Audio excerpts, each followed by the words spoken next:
व्रत का सबसे पहला नियम, एकादशी व्रत का सबसे पहला नियम है कि आप जिस दिन व्रत करो उसके एक दिन पहले भक्ति का संचार इस हृदय में कर लो। भक्ति का संचार इस हृदय में कर लीजिए। जिस दिन आप व्रत करो, जैसे एकादशी का व्रत कर रहे हो तो दशमी के दिन शाम का समय जब आवे, रात्रि जब होने लगे, शाम का समय आवे और रात्रि का आप जब भोजन ग्रहण करो तो उस भोजन में कोई ऐसा पदार्थ ग्रहण मत करिए जिस पदार्थ के कारण आपकी एकादशी बिगड़ जाए। एकादशी का दूसरा नियम बहुत ध्यान से सुनिएगा। जिस दिन आपकी एकादशी का व्रत हो उस दिन प्रयास करिएगा कि अपने हाथ से किसी भी वृक्ष की कोई पत्ती टूटे ना। अपने हाथ से किसी भी वृक्ष की, पौधे की, किसी भी वृक्ष की पत्ती अपने हाथ से ना टूटे। बहुत ध्यान दीजिएगा महाराज। एकादशी का ये दूसरा नियम है कि अपने हाथ से किसी पौधे की, किसी वृक्ष की, किसी डाली की कोई पत्ती ना टूटे, इसका प्रयास करिए। यहाँ पर तीसरे नंबर का जो, चौथे नंबर का जो उपाय बताया है, उपवास करने का जो नियम बताया, उसमें वर्णन किया एकादशी के दिन अगर आपका व्रत है तो आप भूलवश भी डब्बे में रखी हुई रोटी गाय को ना देते हुए कुछ थोड़ा सा फलहार, कोई केला, कोई सेब, जो आप खाते हो, अंगूर, पपीता, जो आप ग्रहण कर रहे हो उसका थोड़ा सा भाग आप गाय को प्रदान। रोटी ही दी है, डब्बे में से निकाल के ले गई, गाय आई है, रोटी देना, देव मना नहीं।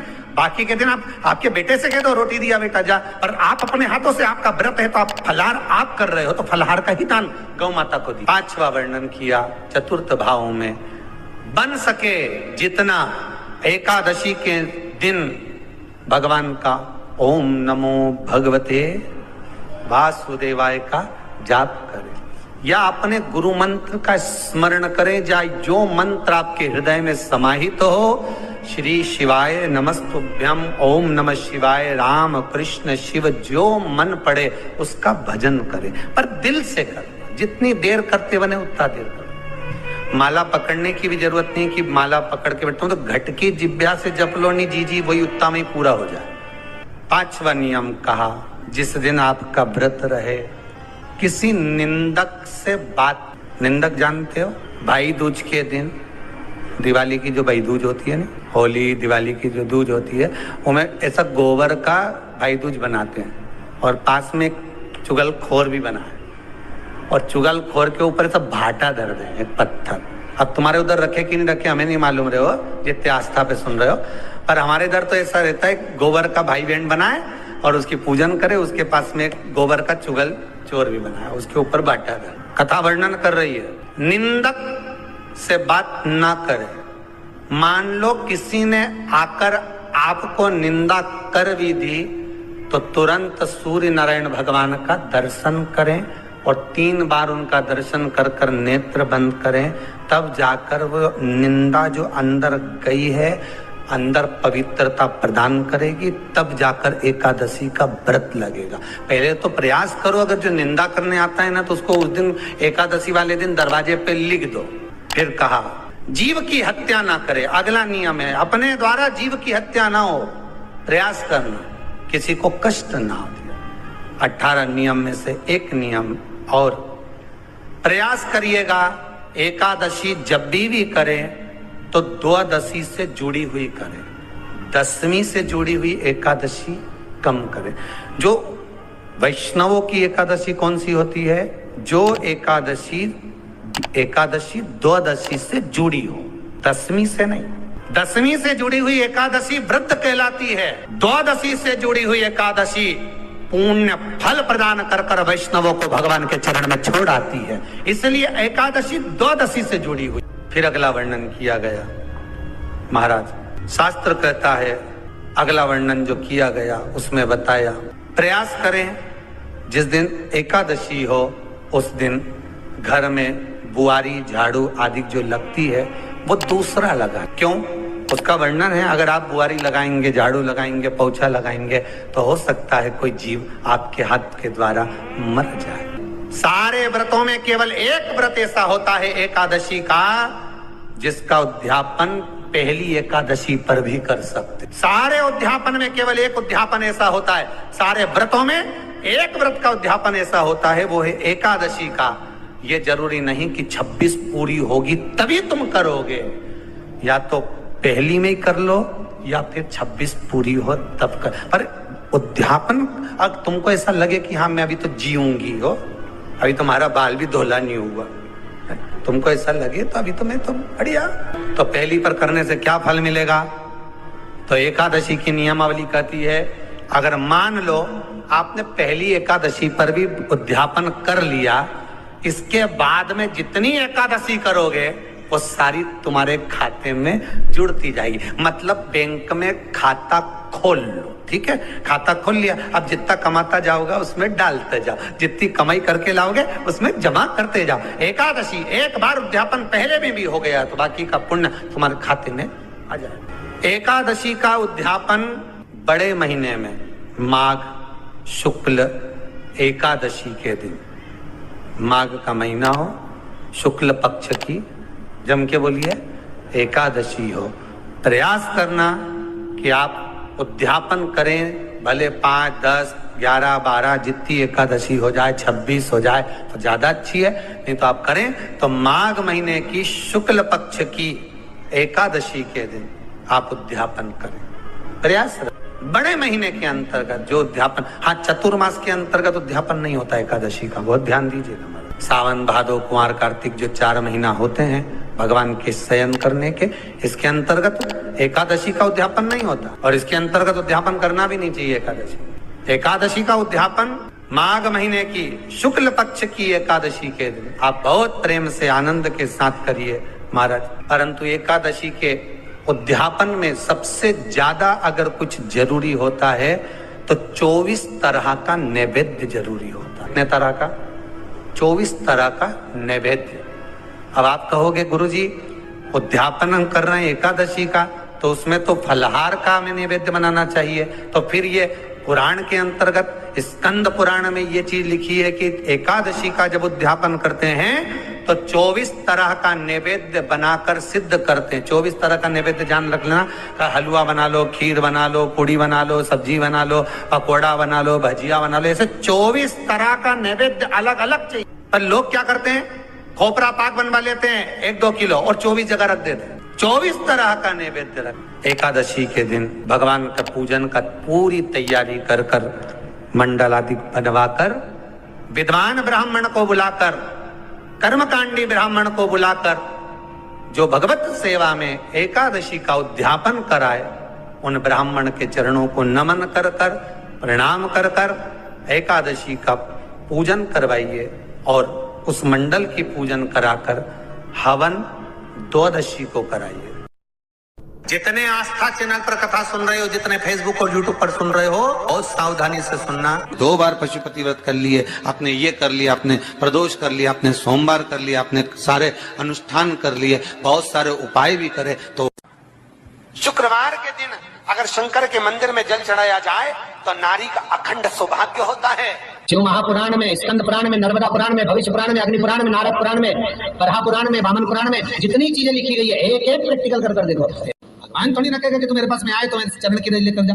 भगवान थोड़ी ना कहेगा कि मेरे पास में आकर तू ये लेकर जा। भगवान तो कहेगा मेरे पास में आया है, मांगना कुछ मत, बस मुझे जो स्नान कराया है मेरा चरणों तक लेकर जा, छीट दे पूरे घर में, संपदा भरना मेरा काम है। जहां मेरी चरण की रज पहुंच गई वहां संपदा स्वतः पहुंच गई। जितने लोग टीवी पर कथा सुन रहे हो, फेसबुक यूट्यूब पर श्रवण कर रहे हो, आपने भी सुना होगा घर की जो माताएं होती है, तो शिव महापुराण स्कंद पुराण का यह भाव याद करिए कि 1 लोटे पानी में इत्र मिलाकर, जल में इत्र मिलाकर, बहुत रोगीला व्यक्ति, बहुत बीमार व्यक्ति है, 1 लोटा पानी उसका हाथ का स्पर्श कराकर शंकर को चढ़ाना प्रारंभ कर दीजिए। महाराज केवल 5 या 7 दिन चढ़ाओ, और वो 7 दिन के बाद में उस बीमार व्यक्ति का क्रम देखिए कि उसमें कितना आराम लगा है। औषधि दवाई काम करना प्रारंभ करी कि ना, मैं वहां पहुंच जाता हूँ तो चरणों तक ले जा। पर लोग ले जाते हैं, पूजन करते, कलश भी उड़ेलते, जल भी चढ़ाते, पर आते समय खाली लेकर आ जाते। भगवान को इतना बुरा लगता, मेरे दरवाजे से खाली जाए मुझे कितना बुरा लगेगा। जो आए वो भर कर जाए, भले 2 बूंद लेकर आओ, पर उसमें चरणों तक थोड़ा सा लेकर अवश्य।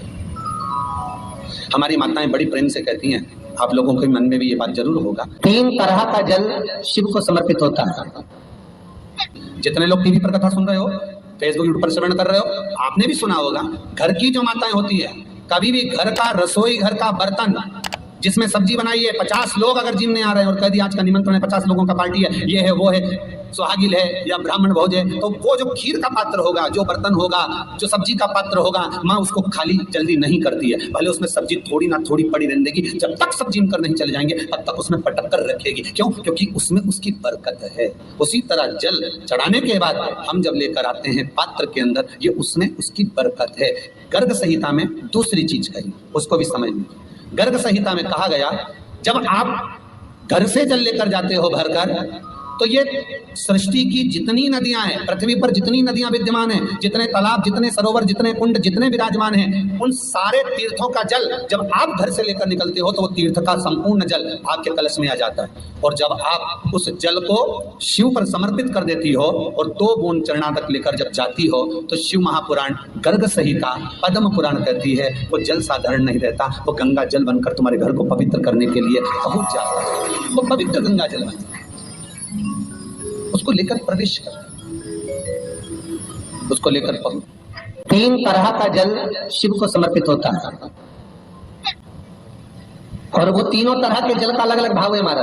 पहला जल सादा, घर से पानी लेकर गए, जल लेकर गए, शंकर को चढ़ाया, वो हमने घर का अपना एड्रेस बता दिया, भगवान शिव को जल चढ़ाकर अपने आनंद के लिए शंकर से कुछ प्राप्त कर लिया। दूसरा जल, जल के कलश में थोड़ा सा इत्र डालकर शंकर को जब समर्पित करते हैं, तो महाराज घर में अगर कोई व्यक्ति बहुत रोगीला है, बहुत रोगीला, केवल इत्र समर्पित, इत्र का जल। तो पहला जल सादा, दूसरा जल है इत्र का, और महाराज तीसरा जल जो शिव महापुराण के अंतर्गत कहा गया है, बेल पत्र का जल। तीसरा जो जल है वो बेलपत्र का जल। बेलपत्र का जल कैसा?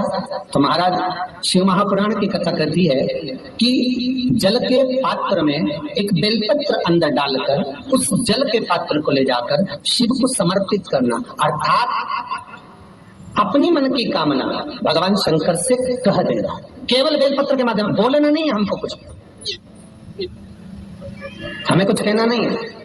3 तरह का जल का जो व्याख्यान वर्णन किया गया, एक सादा जल जो भगवान को कहा, आपने अपना एड्रेस बता दिया, आपने अपने मन का भाव बता दिया। इत्र का जो जल चढ़ाया गया वो केवल रोग मुक्ति के लिए चढ़ाया गया। और तीसरा बेलपत्र, अगर उस जल में एक बेलपत्र भी पड़ी हुई है और वो बेलपत्र पड़ा हुआ जल आप जिस भाव से चढ़ा रहे हो, जिस कामना से चढ़ा रहे हो, शंकर वो कामना आपकी पूर्ण कर दे। उनके लिए ये कथा कर रही। पितरों की 3 बेटियां, तीनों से गलती हो गई। आप शिव मंदिर में जाएं, कोई गलती ना हो, जल चढ़ाएं, मना नहीं, छींटा ना लगे, धीरे धीरे चढ़ाइए। और एक बात अच्छे से ध्यान में रखिएगा, शिव मंदिर से जब भी वापिस आए, जल चढ़ाकर अपना फर्ज पूरा अदा कर करें। फर्ज से मतलब जब शिव मंदिर से वापिस आए, जो पत्ती, बेलपत्री, फूल शिवजी पे चढ़े थे वो नीचे शिवलिंग पे से नीचे गिर गए हो। एक शिवलिंग रखा है लाना, मिट्टी वाला, नहीं इधर में कथा चल रही, थोड़ा ध्यान से सुन। तो आप लोग जो पशुपति व्रत कर रहे हो या कोई भी उपास करते हो, कई लोग कहते हैं हमने करा नहीं हुआ। क्यों नहीं हुआ? उसमें हमारी गलतियों को मिटाएं। ये देखिए, अब जैसे ये शिवलिंग रखा है, आपने जल चढ़ाया, अब जल आप यहाँ से चढ़ा रहे हो तो धीरे धीरे धीरे धीरे चढ़ाएं, जिससे छींटे बाहर ना, यहां तक छींटे रहे ना, जलाधारी तक चलेगा, बाहर ना गिरे। और एक बात का स्मरण रहे, यदि बेलपत्री, फूल, पत्ती जल चढ़ाने के बाद ये सब अगर नीचे गिर जाए, जलाधारी पर गिर गया या नीचे उतर गया, तुम्हारा पूरा जल चढ़ जाए, तुम्हारे पास में चंदन नहीं है, अबीर नहीं है, गुलाल नहीं है, कुछ भी नहीं हो, तो भी अपने हाथ की 3 उंगलियों से रेखा 3 खींचकर और फिर जो माला आदिक भगवान की रखी थी उसी से भगवान का वापिस पूरा श्रृंगार कर कर फिर वापिस आइए, भगवान को पूर्ण श्रृंगार।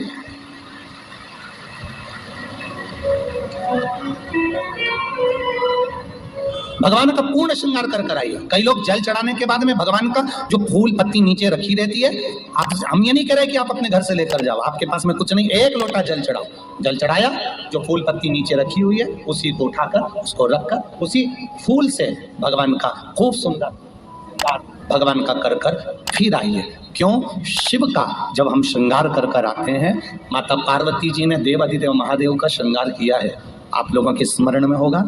राम जी ने माता जानकी का श्रृंगार किया है। रामचरित सुनिए कथा, रामायण सुनिए आप लोगों ने, रामायण सुनी होगी तो उसमें माता बैठी हैं शिला के ऊपर और भगवान राम उनका श्रृंगार कर रहे हैं, एक कौवा आता है वो चोंच मार कर जाता है, ये सारा वृत्तांत आप लोगों ने श्रवण किया है। तो राम जी माता सीता का श्रृंगार करते हैं, भगवान कृष्ण राधा जी का श्रृंगार करते हैं। केवल एक देव अधिदेव महादेव की कथा ऐसी है जिसमें पार्वती जी शिव जी का श्रृंगार करती है। शिव का श्रृंगार किस लिए? क्यों? कहा जल चढ़ाने के बाद वहीं पर पड़ी हुई पत्ती से, फूल से, जो चढ़े हुए फूल हैं, चढ़ी हुई पत्ती है, चढ़ा हुआ निर्माल्य है, जो भी शिव जी का है, उसी को धोकर वापिस भगवान का श्रृंगार कर आना चाहिए। किस लिए? कि हे भोलेनाथ, जब मैं इस संसार सागर से जाऊं, अखंड सुहाग लेकर पूरी श्रृंगार कर इस धाम से जाऊं, ऐसी कृपा में जो पड़ा हो, जो चंदन नहीं है, हाथ से चंदन का स्मरण होना चाहिए। नहीं है हमारे पास लगाने को रोली, मोली, चंदन, जो भी आपके पास में, अबीर, गुलाल नहीं, अपने मन का गुलाल लगाइए, अपने मन का, ऐसे दिल से रिझाने का प्रयास। ले जाओ, ले जाओ, दिल से चढ़ाइए। और जब भाव से, दिल से आप आनंद के साथ देव अधिदेव महादेव का आप पूजन करो, उसमें गलती ना हो, गलती। देखिए, पितरों की 3 बेटियों को श्राप लग गया। श्राप क्या लगा? तुम्हें पृथ्वी पर जाना पड़ेगा, मृत्यु लोक में जाना पड़ेगा, और तुम्हें मृत्यु लोक में जन्म लेना पड़ेगा। श्री शिवाय नमस्तुभ्यम, सब बोलिए एक बार जमकर, श्री शिवाय नमस्तुभ्यम। प्रैक्टिकल जरूर करना, कहीं सियोर वाला महाराज झूठ तो नहीं बोल रहा। शास्त्रों की बातें हमारे जीवन में हमें सुख प्रदान करें, इसलिए इस भाव का आनंद करते हुए आज की कथा को विराम देते हैं। श्री शिवाय नमस्तुभ्यम। मेरे चैनल को सब्सक्राइब करें, बेल आइकन प्रेस करें, जिससे कि आपको लेटेस्ट वीडियो की नोटिफिकेशन मिल जाएगी।